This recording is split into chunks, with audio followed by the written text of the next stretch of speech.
क्या आपको लगता है कि आपकी जिंदगी बस एक इत्तेफाक है? नहीं, यह सब कुछ पहले से तय था। आपका जन्म, आपके माता पिता, आपका बचपन, आपके रिश्ते, आपकी सफलताएं और आपकी तकलीफें, कुछ भी अचानक नहीं हुआ। हर चीज का एक उद्देश्य था। हर मोड़ पर छुपा हुआ था एक संकेत। हर दर्द के पीछे थी एक सीख और हर रिश्ते में छुपा था एक आत्मिक करार, सोल कॉन्ट्रैक्ट, जो आपने खुद लिखा था। आप विश्वास नहीं करेंगे, लेकिन आपने इस पृथ्वी पर आने से पहले ही तय कर लिया था कि आप किस समय जन्म लेंगे, किस शरीर में आएंगे, किस परिवार में होंगे, किसे खोएंगे, किससे मिलेंगे और किस मोड़ पर आपकी आत्मा टूटेगी और फिर वहीं से जागेगी। क्यों? क्योंकि आत्मा जानती है कि उसे किस रास्ते से गुजरकर अपने वास्तविक स्वरूप तक पहुंचना है।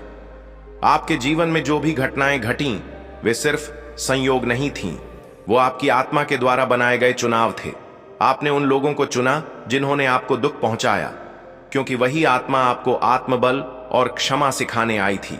आपने उन चुनौतियों को चुना जो आपको तोड़ गईं, क्योंकि उन्हीं के अंदर छुपी थी आपकी असली शक्ति। आपने वो अकेलापन भी चुना, क्योंकि उसी सन्नाटे में आपको अपनी आत्मा की सबसे साफ आवाज सुनाई देने वाली थी। आत्मा एक स्कूल में नहीं, एक ब्रह्मांडीय योजना में प्रवेश करती है। वो एक ब्लूप्रिंट लेकर आती है, जिसे हम सोल कॉन्ट्रैक्ट कहते हैं। हर जन्म, हर रिश्ता, हर मोड़ उसी ब्लूप्रिंट का हिस्सा होता है। यह ब्रह्मांड एक अदृश्य पुस्तकालय है, जहां आत्माएं तय करती हैं कि उन्हें अगले जन्म में क्या सीखना है, किस कर्म को पूरा करना है, किस अधूरे रिश्ते को निभाना है, कौन सी सीख अधूरी रह गई थी पिछले जन्म में, जिसे इस बार पूरा करना है। जिन्हें आपने कभी अपना दुश्मन समझा, वो भी आपकी आत्मा की मंजूरी से इस नाटक में शामिल हुए। उन्होंने आपकी आत्मा से वादा किया था, मैं तुम्हें दर्द दूंगा ताकि तुम खुद को पहचान सको, इसलिए कभी किसी को कोसिए मत। वो भी उस अनुबंध का हिस्सा थे जो आपने खुद अपनी आत्मा के विकास के लिए चुना था। और यही कारण है कि जब आप किसी गहरे दुख से गुजरते हैं, तो कहीं ना कहीं आपको लगता है कि ये मेरे साथ पहले भी हो चुका है, क्योंकि आपकी आत्मा उसे पहचानती है। वो डेजा व्यू, वो हल्की सी जानकारी वास्तव में आपकी आत्मा की यादें होती हैं, जो आप अपने पिछले जीवनों से लेकर आए हो। आपके जीवन की सबसे बड़ी गलतफहमी यह है कि आप सोचते हैं, मेरे साथ अन्याय हुआ है। लेकिन सच्चाई यह है, आपने खुद उस पाठ को पढ़ने के लिए वो जीवन चुना था। आपका असली उद्देश्य क्या है? धन कमाना, समाज में नाम बनाना, या फिर आत्मा की यात्रा को पूर्ण करना? जिस दिन आप ये समझ जाते हैं कि हर चीज आपने खुद चुनी थी, उस दिन आपके जीवन से शिकायतें खत्म हो जाती हैं। आप पीड़ित नहीं, जिम्मेदार बन जाते हैं। और यहीं से शुरू होती है असली यात्रा, जागृति की यात्रा, जहां आप अब घटनाओं को क्यों नहीं पूछते, बल्कि क्या सीखना है पूछते हो। अब आप रिश्तों को दोष नहीं देते, बल्कि उनकी आत्मिक भूमिका को पहचानते हो। अब आप दुख से भागते नहीं, बल्कि उसमें छुपी आत्मिक सीख को खोजते हो, क्योंकि अब आप जान चुके हो, आप एक शरीर नहीं हो जो आत्मा रखता है, बल्कि आप एक आत्मा हो जिसने शरीर धारण किया है। इस नए दृष्टिकोण से आपका हर अनुभव बदल जाता है। अब दुख भी आपको डराता नहीं, बल्कि आपको गहराई में ले जाता है। अब लोग आपके साथ कैसा व्यवहार करते हैं, ये आपके जीवन का केंद्र नहीं रह जाता, बल्कि आप खुद को, अपने कर्मों को, अपने उद्देश्य को केंद्र में रखते हो। अब आप समझते हो कि जिसने आपको धोखा दिया, उसने आपके अनुबंध को पूरा किया। जिसने आपका साथ दिया, वो आत्मिक सहयात्री था। अब आप सिर्फ सांस नहीं लेते, आप सच में जीते हैं। अब आप जागते हुए जीवन जीते हैं, हर क्षण को एक आत्मिक अवसर की तरह देखते हैं। और एक दिन जब आप पूरी तरह जाग जाते हैं, तब आप ये नहीं पूछते कि भगवान कहाँ है, बल्कि आप कहते हैं, मैं ही वही आत्मा हूं जो खोज रही थी। मैं ही अपनी जिंदगी का निर्माता हूं। और यही है सोल कॉन्ट्रैक्ट का सबसे बड़ा रहस्य। आपने जो चुना, वही आज आप जी रहे हो। अब भी अगर आप चाहो तो ध्यान, मौन और प्रेम से अपने अनुबंध को फिर से लिख सकते हो, क्योंकि आत्मा कभी भी बदल सकती है अपना रास्ता, अगर वह सच्चे अर्थों में जाग जाए। अब फैसला तुम्हारे हाथ में है। क्या तुम उसी पुरानी पीड़ा में जिए जाओगे, या अब अपने जीवन का अर्थ समझकर खुद को मुक्त करोगे? एक समय ऐसा आता है जब आत्मा थक जाती है, उसे लगता है कि बस बहुत हुआ, अब और नहीं। और वही क्षण होता है जागृति का बीज। जब आप इस गहरे सत्य को स्वीकार कर लेते हो कि आपका जीवन कोई दुर्घटना नहीं बल्कि आपकी आत्मा की योजना थी, तब एक नया प्रश्न जन्म लेता है, क्या मैं अब इसे बदल सकता हूं? और उत्तर है हां। आपके पिछले सोल कॉन्ट्रैक्ट्स तब तक काम करते हैं जब तक आप अज्ञानी रहते हो, लेकिन जैसे ही आत्मा जागरूकता में प्रवेश करती है, वो पुराने करारों को प्यार, क्षमा और ध्यान के माध्यम से मुक्त कर सकती है। सबसे पहले आत्मा उन लोगों को पहचानती है जिनसे उसने ऐसे अनुबंध किए थे जो अब उसे दुख दे रहे हैं। आपको लगता है वो व्यक्ति अब भी आपको बांधे हुए है, लेकिन सच्चाई ये है कि आप उसे माफ नहीं कर पाए, और जब तक क्षमा नहीं होगी आप उस अनुबंध से मुक्त नहीं हो सकते। तो सबसे पहला कदम है क्षमा, ना उनके लिए बल्कि अपने लिए। उनकी आत्मा ने जो किया वो शायद अनुचित था, लेकिन वो भी केवल एक किरदार था जो आपकी आत्मा को विकसित करने आया था।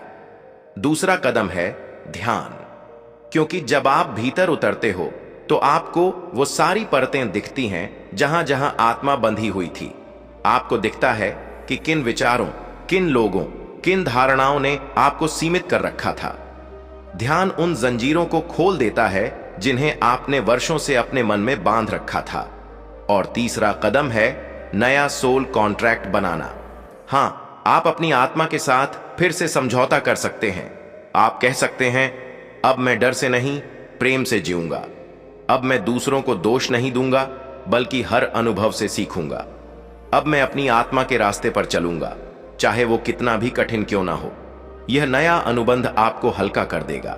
आप देखेंगे रिश्ते सुधरने लगेंगे, मन शांत रहने लगेगा और जीवन में ऐसी घटनाएं होने लगेंगी जो आत्मा के विकास को पोषित करती हैं, क्योंकि ब्रह्मांड आपके अंदर की ऊर्जा को पढ़ता है। जैसी आपकी आंतरिक स्थिति होगी वैसी ही घटनाएं आपके जीवन में घटेंगी, और अंत में जब आत्मा मुक्त होती है तब वह अपने स्रोत की ओर लौटने लगती है। अब वह दुखों में अटकी नहीं रहती बल्कि प्रेम में बहने लगती है। वह हर आत्मा को एक ही दृष्टि से देखने लगती है, ना अच्छा ना बुरा, बस अनुभव।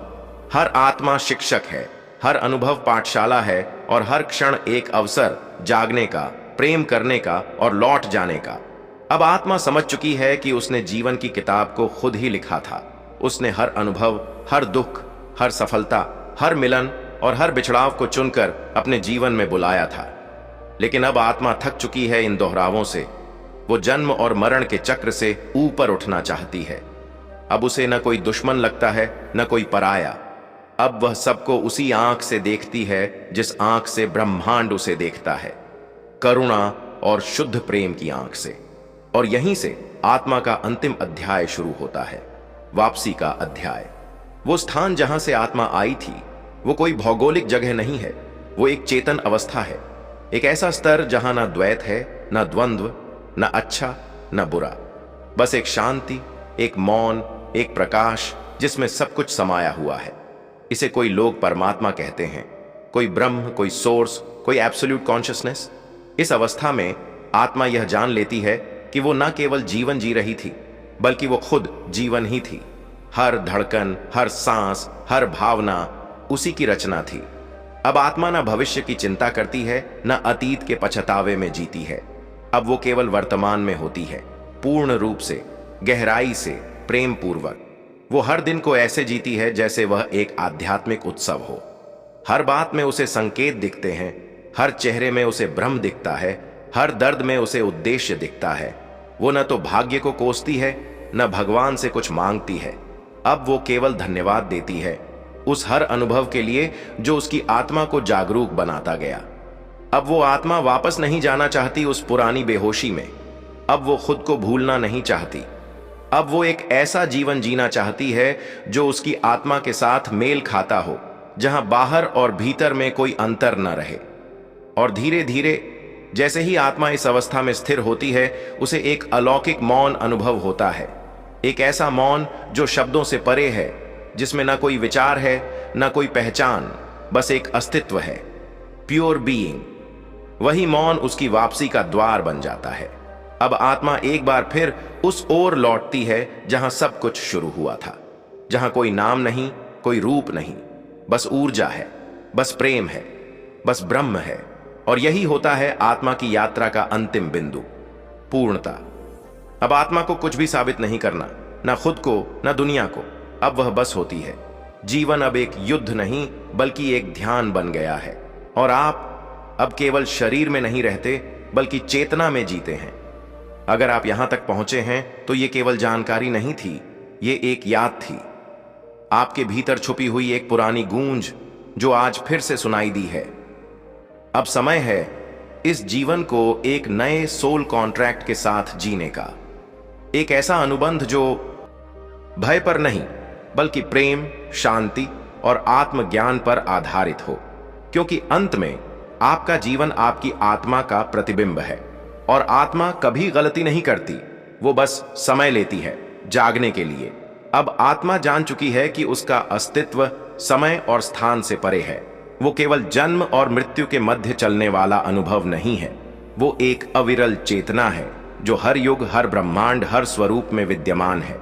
जिसे आपने अब तक मैं कहा था, वो केवल आपके विचारों, शरीर और अनुभवों का एक अस्थायी रूप था।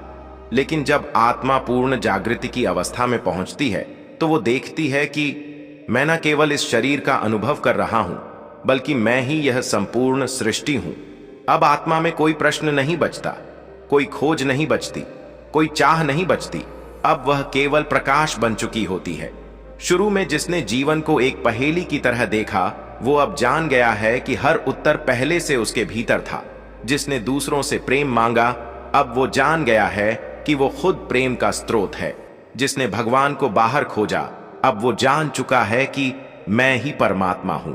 यह कोई अहंकार नहीं है, यह वो क्षण है जब आत्मा पहली बार अपनी सच्ची पहचान को देखती है, बिना भ्रम के, बिना परतों के, बिना संदेह के।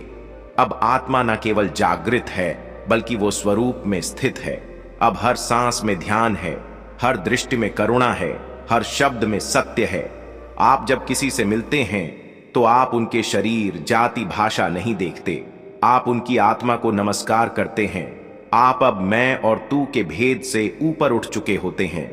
अब हर जीव, हर चेतन सत्ता आपके ही विस्तार में शामिल होती है। और जब आत्मा इस अंतिम अवस्था में टिक जाती है तो उसे कुछ भी हासिल करने की आवश्यकता नहीं रह जाती। न मोक्ष की इच्छा, न पुनर्जन्म का डर, न कर्मों का बोझ, बस मौन, पूर्ण मौन, जिसमें पूरा ब्रह्मांड समाया हुआ है। अब जीवन न कोई बोझ है, न कोई परीक्षा, बल्कि वह लीला बन गया है, एक दिव्य खेल जिसे आत्मा पूर्ण आनंद में खेल रही है। अब आत्मा जो भी करती है वो प्रेम से करती है, क्योंकि अब उसे कुछ खोने का भय नहीं। अब आत्मा जहां भी जाए वहां प्रकाश फैल जाता है। उसका मौन ही उपदेश बन जाता है, उसकी उपस्थिति ही ध्यान बन जाती है। और जब ऐसा जीवन जीने वाला आत्मा शरीर त्यागता है तो वह जन्म मरण के चक्र में नहीं लौटता, वह ब्रह्म में विलीन हो जाता है। जैसे नदी सागर में समा जाती है, ना कोई अलगाव, ना कोई पहचान, बस एकता। तत्वम असि, तू वही है। और यही है आत्मा की अंतिम मंजिल। ना कोई लक्ष्य, ना कोई संघर्ष, बस स्वीकृति। अगर आपने अब तक इस रहस्य को महसूस किया है तो इस वीडियो को शेयर करें ताकि और आत्माएं भी अपने सत्य को पहचान सकें।